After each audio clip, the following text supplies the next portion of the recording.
Hello everyone, मैं Santosh Kumar. Again welcome you all to my YouTube channel. My YouTube channel is English with Santosh sir. Dear students, आज हम लोग literature की चर्चा करेंगे। आई मीन लिटरेचर के लिए जो बुक है रेनबो पार्ट 2, उसका जो फर्स्ट सेक्शन है प्रोज, और उस प्रोज का जो पहला लेसन है इंडियन सिविलाइजेशन एंड कल्चर, उसको हम लोग आज स्टडी करेंगे।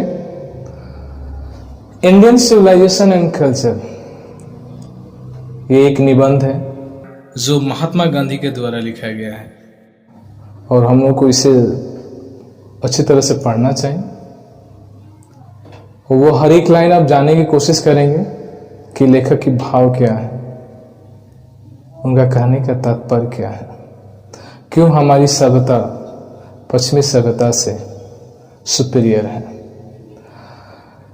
चैप्टर शुरू करने से पहले हम लोग लेखक का इंट्रोडक्शन जान लें, जो इस प्रकार है।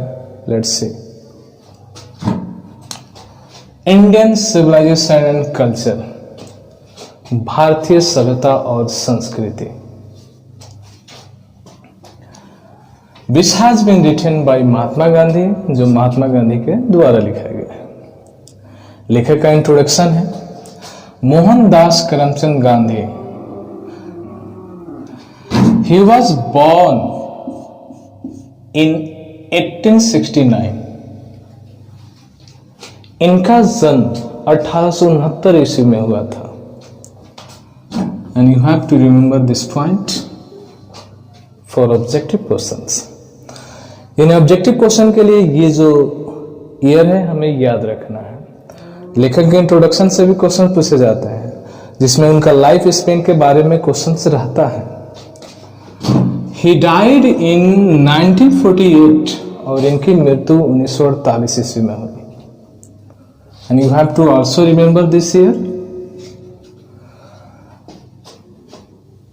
Mohandas Karamchand Gandhi, popularly known as Bapu or the father of the nation,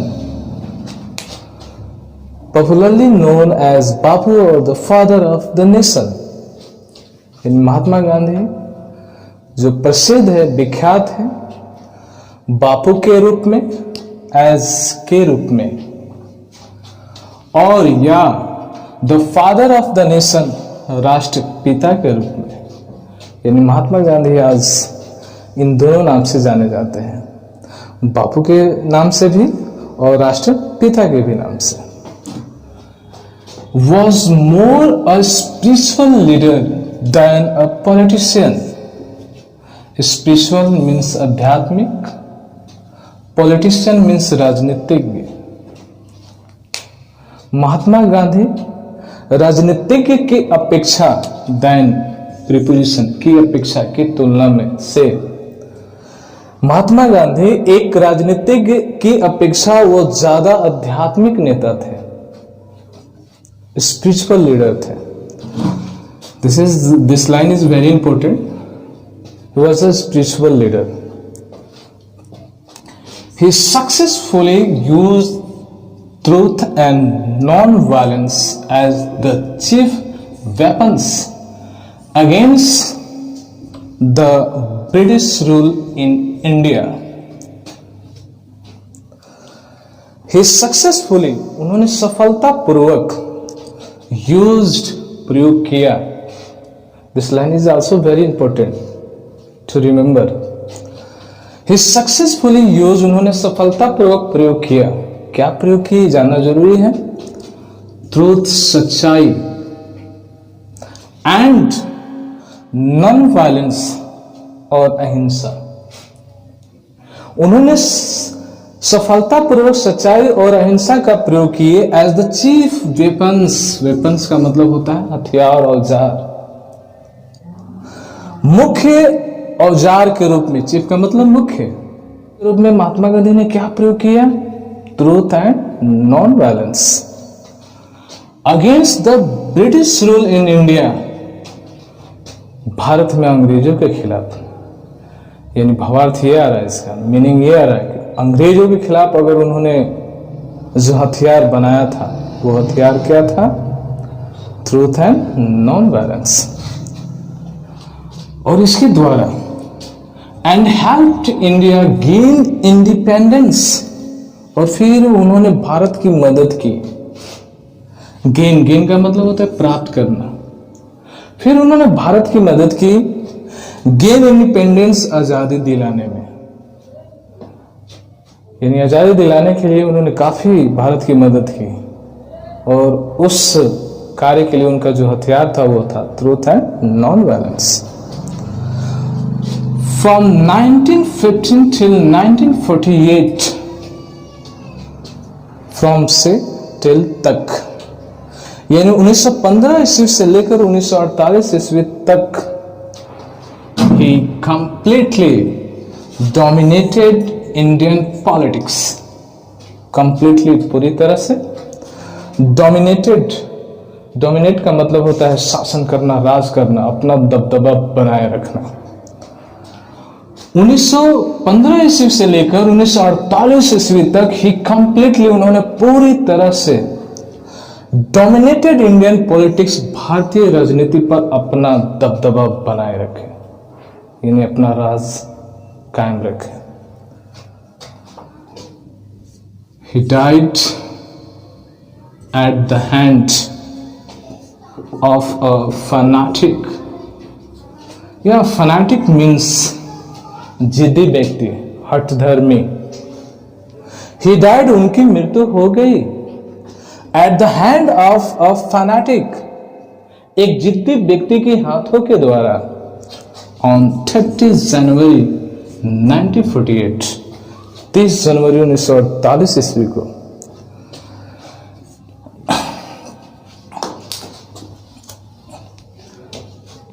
now let's see the works of Mahatma Gandhi. चलिए अब महात्मा गांधी के द्वारा जो लिखी गई कुछ वर्क्स हैं उनके बारे में हम चर्चा करते हैं। लेख, हिज ऑटोबायोग्राफी, उनकी एक पुस्तक है, यानी उनकी जो आत्मकथा, जिसका नाम है my experiments with truth.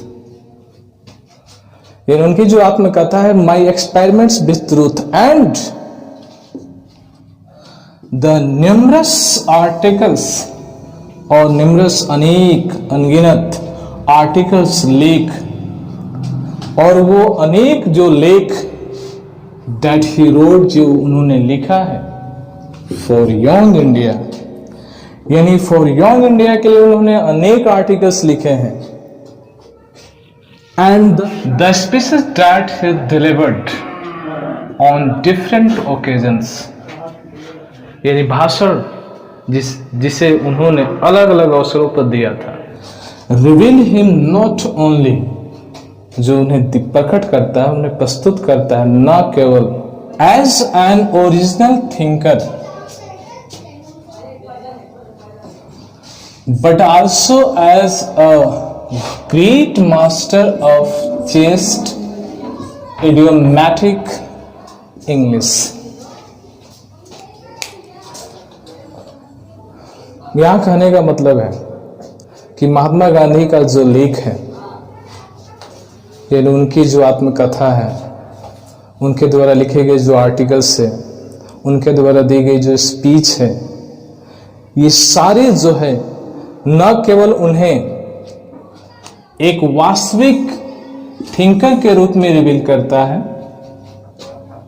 Reveal means प्रकट करना, दिखाना, प्रस्तुत करना, बट आल्सो बल्कि एज अ ग्रेट मास्टर, जबकि ये लेख, स्पीच रिवील करता है उन्हें एक बहुत बड़े स्वामी के रूप में, चेस शुद्ध, मुहावरेदार अंग्रेजी, यानी शुद्ध और मुहावरेदार अंग्रेजी के एक बहुत बड़े स्वामी के रूप में प्रस्तुत करता है। यानी उनका लेख सिर्फ, उनकी स्पीच सिर्फ, उनकी भाषण सिर्फ उन्हें एक वास्तविक विचारक के रूप में ही नहीं प्रस्तुत करते हैं, जबकि उन्हें एक शुद्ध अंग्रेजी, मुहावरेदार अंग्रेजी के एक बड़े स्वामी के रूप में प्रस्तुत करते हैं। डियर स्टूडेंट्स, अब तक मैंने लेखक का जो इंट्रोडक्शन है वो बता दिया। अब मैं इस चैप्टर यानी इस लेसन का इंट्रोडक्शन बताने जा रहा हूं। In the following start Indian civilisation and culture, भारतीय सभ्यता और संस्कृति। भारतीय सभ्यता और संस्कृति यानी इस खंड में, यानी इस लेसन में, ये जो मैं लाइन बताने जा रहा हूं सब काफी सब इंपॉर्टेंट्स है। इससे भी रिलेटेड क्वेश्चंस पूछे जाते हैं और जब समरी लिखते हैं तो ये लाइंस हेल्प करते हैं समरी में। In the following start Indian civilisation and culture, जो भारतीय सभ्यता और संस्कृति है, Gandhi ji talks about the sound foundation, the important. यानी इस खंड में गांधी जी बात करते हैं उस साउंड फाउंडेशन यानी मूल जड़, मूल स्तंभ के बारे में ऑफ इंडियन सिविलाइजेशन, भारतीय सभ्यता के। यानी इस लेसन में गांधी जी भारतीय सभ्यता का जो मूल जड़ है, वो मूल जो स्तंभ है, उसके बारे में चर्चा करते हैं। Which has successfully withstood the passage of time, और ये जो स्तंभ है सफलता पूर्वक खड़ा है समय के साथ साथ। यानी भारतीय सभ्यता का जो मूल जड़ है, जो मूल स्तंभ है, वो सफलता पूर्वक समय के साथ साथ खड़ा है। और यही तो हमारी सभ्यता की विशेषता है।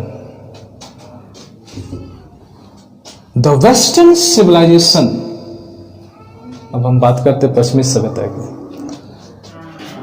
द वेस्टर्न सिविलाइजेशन, पश्चिमी सभ्यता, which has the tendency, tendency means, tendency का मतलब होता है प्रवृत्ति, झुकाव। यानी पश्चिमी सभ्यता जिसकी प्रवृत्ति है टू प्रिविलेज, प्रिविलेज का मतलब बढ़ावा देना, सुविधा देना, टू प्रिविलेज मटेरियलिटी, वस्तु की बढ़ावा देना, can not match the Indian civilisation, जो भारतीय सभ्यता से मेल नहीं खा सकता।